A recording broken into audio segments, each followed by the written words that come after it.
राधे राधे भक्तों। अभी हम भगवद गीता शुरू कर रहे हैं। कल हमने भगवद गीता का पहला अध्याय पढ़ा था, जो हमने उसके कुछ श्लोक पढ़े थे। अब आगे के हम शुरू कर रहे हैं। हरे कृष्ण।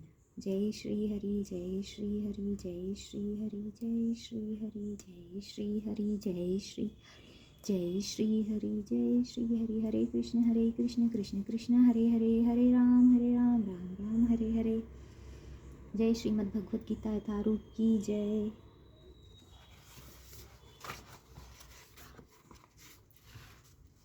कल हमने भगवद गीता अध्याय 1 कुरुक्षेत्र के युद्ध स्थल में सैन्य निरीक्षण के हमने 14 श्लोक पढ़ लिए थे। अब हम आज यहाँ से 15वां श्लोक पढ़ रहे हैं।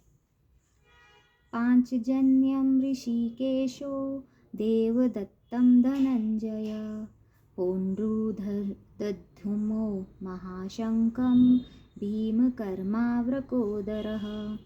भगवान कृष्ण ने अपना पांचजन्य शंख बजाया। अर्जुन ने देवदत्त शंख तथा अति भोजी एवं अति मानवीय कार्य करने वाले भीम ने पौंड्रु नामक भयंकर शंख बजाया। तो कल के श्लोक में हमने पढ़ा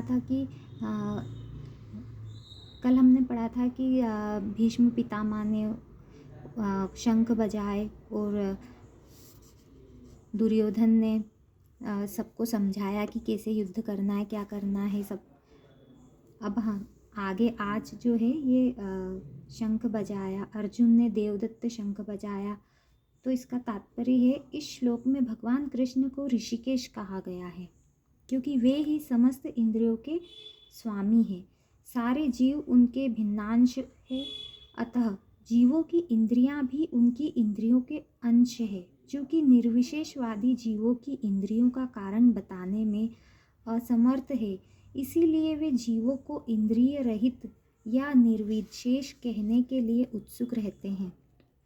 भगवान समस्त जीवों के हृदयों में स्थित होकर उनकी इंद्रियों का निर्देशन करते हैं, किंतु वे इस तरह निर्देशन करते हैं कि जीव उनकी शरण ग्रहण कर ले। और विशुद्ध भक्त की इंद्रियों का तो वे प्रत्यक्ष निर्देशन करते हैं। यहाँ कुरुक्षेत्र की युद्ध भूमि में भगवान कृष्ण अर्जुन की दिव्य इंद्रियों का निर्देशन करते हैं, इसलिए उनको ऋषिकेश कहा गया है। भगवान के विविध कार्यों के अनुसार उनके भिन्न भिन्न नाम है। उदाहरणार्थ, इनका एक नाम मधुसूदन है क्योंकि इन्होंने मधु नाम के असुर को मारा था। वे गोवों तथा इंद्रियों को आनंद देने के कारण गोविंद कहलाते हैं। वसुदेव के पुत्र होने के कारण इनका नाम वासुदेव है। देवकी को माता रूप में स्वीकार करने के कारण इनका नाम देवकी नंदन है। वृंदावन में यशोदा के साथ बाल लीलाएं करने के कारण ये यशोदा नंदन है। अपने मित्र अर्जुन का सारथी बनने के कारण पार्थ सारथी है। इसी प्रकार उनका एक नाम ऋषिकेश है क्योंकि उन्होंने कुरुक्षेत्र के युद्ध स्थल में अर्जुन का निर्देशन किया था। इस श्लोक में अर्जुन को धनंजय कहा गया है क्योंकि जब इनके बड़े भाई को विभिन्न यज्ञ संपन्न करने के लिए धन की आवश्यकता हुई तो उसे प्राप्त करने के लिए इन्होंने सहायता की थी। इसी प्रकार भीम वकोदर कहलाते हैं क्योंकि जैसे वे अधिक खाते हैं उसी प्रकार वे अति मानवीय कार्य करने वाले हैं, जैसे हिडिंबासुर का वध।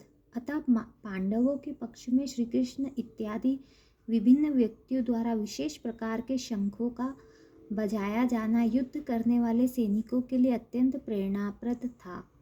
विपक्ष में ऐसा कुछ न था, न तो परम निदेशक भगवान कृष्ण थे, न ही भाग्य की देवी श्री थी। अतः युद्ध में उनकी पराजय पूर्व निश्चित थी। शंखों की ध्वनि मानो यही संदेश दे रही थी। श्लोक 16, 17 और 18। अनंत विजयम राजा कुंतीपुत्रो युधिष्ठिरः नकुलः सहदेवश्च सुघोषमणिपुष्पको काशयश्च परमेश्वासः शिखण्डी च महारथः दृष्टधूम्रो विराटश्च सात्यकिश्चापराजितः द्रुपदो द्रौपदेयाश्च सर्वशः पृथिवीपते सौभद्रस्य महाबाहु शंखनंद पृथक पृथक।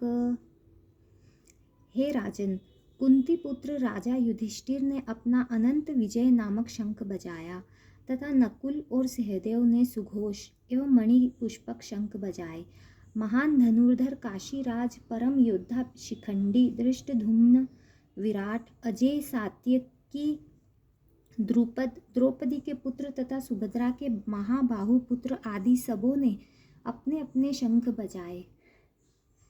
तात्पर्य: संजय ने राजा धृतराष्ट्र को अत्यंत चतुराई से यह बताया कि पांडु के पुत्रों को धोखा देने तथा राज्य सिंहासन पर अपने पुत्रों को आसीन कराने के लिए यह अविवेकपूर्ण नीति श्लाघनीय नहीं थी।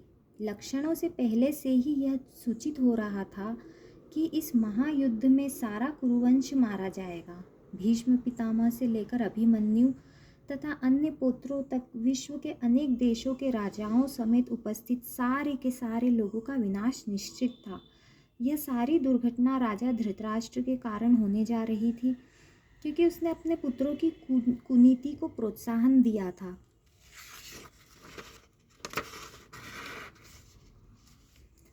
श्लोक 19।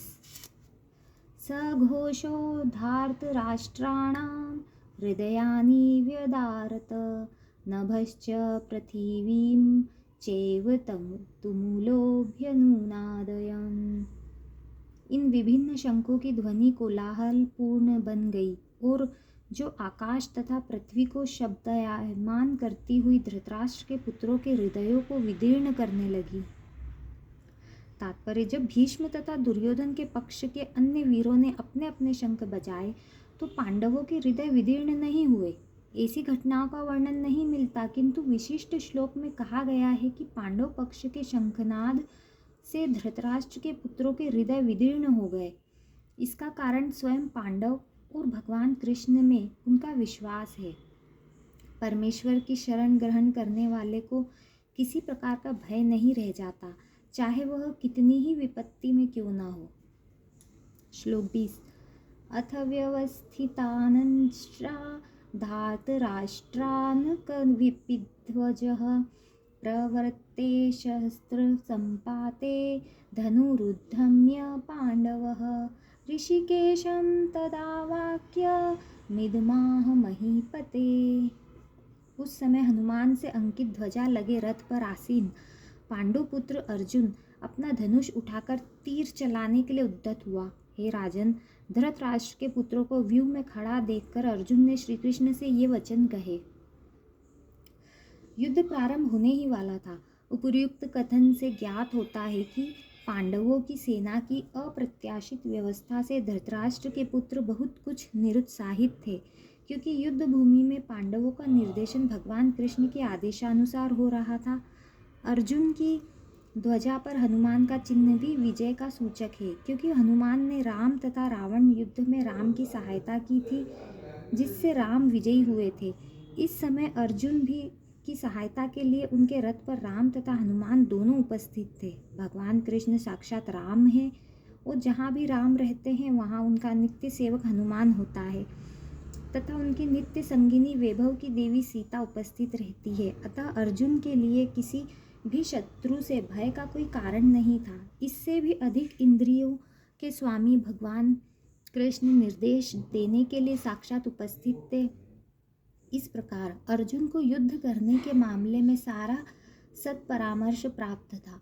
ऐसी स्थितियों में जिनकी व्यवस्था भगवान ने अपने शाश्वत भक्त के लिए की थी, निश्चित विजय के लक्षण स्पष्ट थे। हरे कृष्ण।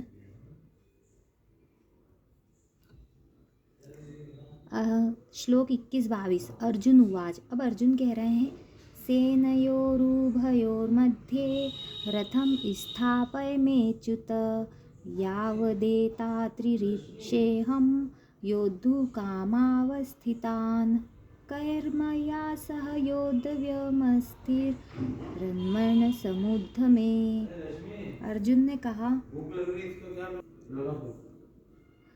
ने कहा, हे अच्युत, कृपा करके मेरा रथ दोनों सेनाओं के बीच ले चले, जिससे मैं यहाँ उपस्थित युद्ध की अभिलाषा रखने वालों को और शास्त्रों की इस महान परीक्षा में जिनसे मुझे संघर्ष करना है उन्हें देख सकूं। हरे कृष्ण। अब मैं बाकी की भगवत कथा हम कल पढ़ेंगे। अभी के लिए राधे राधे।